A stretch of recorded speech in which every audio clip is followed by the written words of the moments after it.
Hi hello నమస్తే welcome back to another video. నేను మీ Ganesh. So మీరందరూ ఎలా ఉన్నారు అనేది కామెంట్ సెక్షన్లో కామెంట్ చేయండి. నేనైతే చాలా బాగున్నమాట. ఈ రోజైతే మీకైతే మంచి టాపిక్తో మీ ముందుకు రావడం జరిగిందన్నమాట. ఫౌండేషన్ అంటే పెద్ద పెద్ద హై రేజ్ బిల్డింగ్స్ యొక్క ఫుటింగ్స్ ఏవైతే ఉంటాయో ర్యాప్ట్లు అంటారన్నమాట. ఇవన్నీ చూస్తున్నాం కదా, పెద్ద పెద్ద ఫుటింగ్స్. ఎందుకంటే దగ్గర దగ్గర మనం 40 ఫ్లోర్స్ బిల్డింగ్ కట్టే బిల్డింగ్స్కి ఫౌండేషన్ ఎంత దృఢంగా ఉంటుందో ఆ దృఢమైన ఫౌండేషన్కి మనం ప్రాపర్గా ప్రికాషన్స్ తీసుకోవాలన్నమాట. ఇక్కడ ఎందుకంటే మనం కట్టుకునే చిన్న చిన్న ఇల్లులకి కానీ మన చిన్న చిన్న ఫుటింగ్స్ కానీ ఖచ్చితంగా మనం అయితే బ్యాక్ ఫీలింగ్ కూడా మట్టి అయితే ఎప్పుడైతే మనం ఫిలప్ చేస్తామో అప్పుడు ఖచ్చితంగా అయితే మనం అయితే మామూలుగా నార్మల్గా అయితే మట్టి అయితే ఫిలప్ చేస్తాము. కానీ హై రేజ్ బిల్డింగ్స్ అన్నమాట. ఎందుకంటే కొన్ని సంవత్సరాల తరబడి అయితే బిల్డింగ్స్ అయితే నిలబడాలి కాబట్టి కొన్ని సంవత్సరాల తరబడి బిల్డింగ్స్ నిలబడాలి కాబట్టి వాటికి తగ్గట్టు ప్రికాషన్స్ అయితే మనం అయితే తీసుకుంటామట.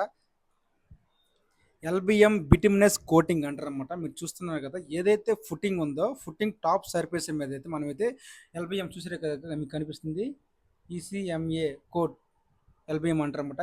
ఏదైతే ఉందో ఈ మెటీరియల్ అనమాట, కెమికల్ ఉంటుందన్నమాట. ఈ కెమికల్ని అయితే మనం అయితే అప్లై చేస్తాం అన్నమాట. ఏదైతే మన ఫుటింగ్ ఉందో ఫుటింగ్ మీద అయితే మనం అప్లై చేసి ప్రాపర్గా అయితే మనం అయితే ప్రికాషన్ తీసుకుని అయితే ఇలా చేసినప్పుడు ఏమవుతుందంటే డైరెక్ట్ అనమాట ఫుటింగ్కి సాయిల్ టచ్ అయినా కూడా రేపు ఫ్యూచర్లో అనేది ఫుటింగ్ ఎనీ ఇష్యూస్ రాకంటే ఈ ప్రొటెక్షన్ కోటింగ్ అంటారు అనమాట. ఈ ప్రొటెక్షన్ కోటింగ్ ద్వారా అయితే ఫుటింగ్ అంటే మంచి స్ట్రెంత్ అనేది వస్తుంది. రేపు ఫ్యూచర్లో ఫెయిల్యూర్స్ అనేది అయితే మనకైతే బయటకి అనేది ఎక్స్పోజ్ అవ్వకుండా అయితే ప్రాపర్గా అయితే కోటింగ్ అనేది మనకైతే బాండింగ్ లాగా అయితే ఏర్పడుతుంది అనమాట. ఈ విధంగా ప్రతి ఫుటింగ్కి అండ్ ప్రతి కాలంకి కూడా ఏదైతే అండర్ గ్రౌండ్లో ఉన్న స్ట్రక్చర్ ఏదైతే ఉందో ఆ స్ట్రక్చర్ మొత్తానికి అయితే ప్రాపర్గా అయితే ఈ విధంగా అయితే ప్రికాషన్స్ తీసుకుంటారు అనమాట. మేము చేస్తున్న ప్రస్తుతం ఏదైతే బిల్డింగ్ యొక్క కన్స్ట్రక్షన్ యాక్టివిటీ జరుగుతుందో ప్రస్తుత స్టాటస్ ఆఫ్ వర్క్ యాక్టివిటీ మీకైతే ప్రజెంటేషన్ చేస్తాను. ఎందుకంటే నేను చేస్తున్న వర్క్ యాక్టివిటీని మీకు కూడా చూపించాలి. ఎందుకంటే నేను కూడా లెర్నింగ్ పాయింట్లో ఉన్నమాట. ఇక్కడ నేను ఇంతకుముందు చేసిన రోడ్ వర్క్స్ కానీ నీటికి కంపేర్ చేసుకుని వీడియో చేయడం జరిగింది అనమాట.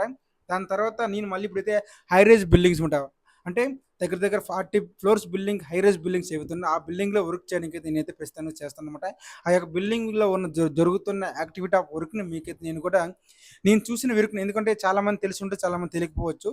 సో వాళ్ళకి కూడా చూపిస్తే వాళ్ళకి కూడా అర్థమవుతుంది అనే విధం. ఎందుకంటే మీరు బిల్డింగ్స్ సివిల్ ఇంజనీర్ అనమాట. ఒక సివిల్ ఇంజనీర్ ఎంత కష్టపడతాడు, ఎలా చేస్తే పని చేస్తాడు, ఆ వర్క్ యాక్టివిటీ ఎలా ఉంటుంది అనేది అయితే మన ఛానల్ ద్వారా ఖచ్చితంగా మీ అందరికైతే నేనైతే ప్రెజెంటేషన్ చేస్తున్నాను. ఇక్కడి నుంచే ప్రతి యాక్టివిటీ, ఎందుకంటే నేను ఇంతకుముందు చేసిన వీడియోస్తో ఇప్పుడు కంపేర్ చేసుకుంటే చాలా వరకు అయితే చాలా మన ఈ ఛానలే అసలు ఇది అనాలిసిసే మారిపోయిందన్నమాట. ఎందుకంటే కన్స్ట్రక్షన్ వర్క్ టాపిక్స్ అయితే మొత్తం అంతగా డివిజన్ అయిపోయింది. సో నాకు కంటెంట్ దొరకలేదన్నమాట. ఎందుకంటే నేను చూపించే విధానం మీకు ఇప్పుడు చేస్తున్న వర్క్ యాక్టివిటీ అయితే చూపిస్తే మీరు ఆదరిస్తారో ఆదరించారో అనే ఉద్దేశంతో నేను వీడియో చేయలేకపోయాను. సో ఇక్కడ నుంచి ఖచ్చితంగా నేను ఏదైతే జాబ్ చేస్తున్నా ఆ జాబ్ యాక్టివిటీని ఖచ్చితంగా మీ ముందుకు తీసుకొస్తానమాట. ఖచ్చితంగా మీరు సపోర్ట్ చేసే విధానం. ఎందుకంటే ఈ వీడియో బట్టి ఉంటుంది మీకు ఖచ్చితంగా నెక్స్ట్ వీడియో చేయాలా చేయకూడదు అనేది మాత్రం. మీకు ఇలాంటి వీడియోస్ కావాలంటే మాకు ఖచ్చితంగా కింద కామెంట్ సెక్షన్ కామెంట్ చేసి చెప్పండి. ఖచ్చితంగా నేనైతే మరొక వీడియోతో నేనైతే మళ్ళీ రావడానికి ప్రయత్నం చేస్తాను. మీ సపోర్ట్ అయితే ఇలా ఉండాలి, మనస్ఫూర్తి కోరను. ఎందుకంటే నాకు కంటెంట్ దొరకట్లేదు. సో ఇదే కంటెంట్ని నేను క్రియేట్ చేసుకుని మీ ముందుకి ప్రెజెంట్ చేయాలనుకుంటున్నాను. ఏదైతే జాబ్ ఫీల్డ్లో ఉన్నానో అదే జాబ్ ఫీల్డ్ని నా కంటెంట్గా క్రియేట్ చేసుకుని మీకైతే ఖచ్చితంగా అయితే అప్డేట్ రూపంలో అయితే ప్రయత్నం చేస్తాను అనమాట. సో ఇది ఫ్రెండ్స్ వీడియో నచ్చితే మాకు ఖచ్చితంగా లైక్ చేయండి, షేర్ చేయండి, సబ్స్క్రైబ్ చేయండి. మరొక వీడియోతో మళ్ళీ ఇదే వీడియో దీని పార్ట్ 2 కింద అయితే ప్రెజెంట్ చేస్తాను అనమాట. సో ఖచ్చితంగా మీ సపోర్ట్ ఉంటుందని మనస్ఫూర్తి కోరుకుంటున్నాను. థ్యాంక్ యూ సో మచ్ అందరికీ. Love you all. జై హింద్, జై హింద్, జై హింద్.